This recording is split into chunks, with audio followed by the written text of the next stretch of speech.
Tungod sa kasaba sa among silingan na samtang sila gaana-ana, nang hubag ng aibag sa akong bana. Maayong adlaw kanimo DJ Sam, ingon man sa imuhang libuan ka mga viewers ug followers. Malingaw jud kaayo ko aning imong programa. Among mga silingan ug kauban sa trabaho magsige na lang og agik-ik. Pinasahi pod ning akong problema ug mamasin pod ko nga basin di ay sa gamay nga pamaagi makahatag pod ko og kalingawan sa imong mga viewers. Og sa laing bahin, makakuha pod kog advice gikan sa ilaha. Dugay na namo ning gihambin nga problema sa akong bana DJ Sam. Hangtod karon, nagsuffer gihapon mi. Kining among gipuy-an man god, row house lang ni siya DJ Sam. Nagdikit jud tawon ang bungbong namo. Apan hamugaway gud unta. Mag 7 years na pud mi nga nagpuyo dinhi. Amo adyo ding kaugalingon DJ Sam, ginabayran pa namo ni hangtod karon.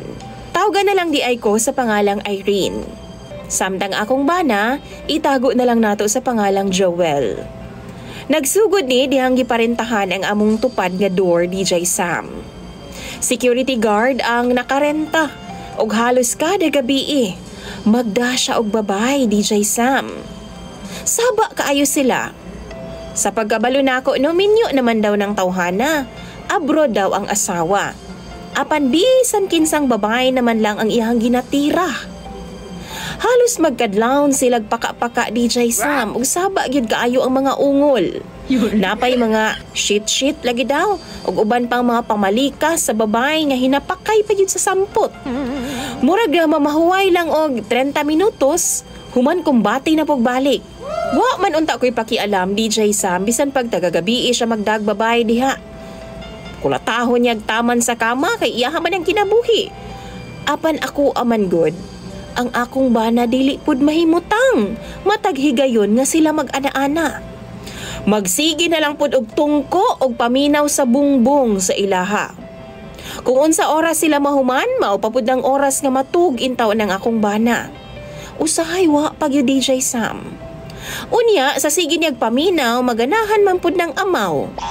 Ako na pud ang iyang hasulon og pukawon, bisan nakatug na ko DJ Sam. Usahay maglagot ko, ingno na lang nako siya nga pagpalpal na lang diha, oy. Lagot ka ngayon, napa ko'y duty pagkaugma. Maayo gani DJ Sam, kay gamay pa ang among anak. 2 years old pa lang, ug wa pa gyud intay ka malay-malay kung unsa may mga kabastusan nga panghitabo sa among palibot. Kana ganing nahinanok na kagtulog pero makamata na lang ka kay dula nay nagpalak-palak kusog kaayo. DJ Sam, ang akong bana ang akong kagulan. Kay alas 8 pa sa buntag ang iyahang duty. Tapos usahay tag alas 4 na sa kadlawon mahuman og bugno ang pikas namong bay. Ug akong bana napulaw og pinaminaw. Dako na kaayog aybag si Joel DJ Sam. Ako siyang giingnan nga dito na lang una mi mamuyo ilahan ni mama. Aron pod nga makaplastar pod mig tulog. Di pod siya kay samok og layo daw. Paminaw na ako no giganahan sabning panuhak. Gusto na unta na akong istoryahon ang tag-iya sa balay DJ Sam, pero basin og makabalo ang security guard nga nagrenta. Initan unya ming duha sa akong partner. Mao nang naglibog ko DJ Sam. Lami na gyud kaayo batuon ang ilang atop samtang ga-RR sila. Kung kamo daw bi sa among sitwasyon, unsa may angaya namong buhaton?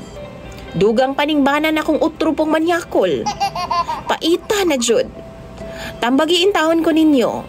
Imong Sander DJ Sam, Irene.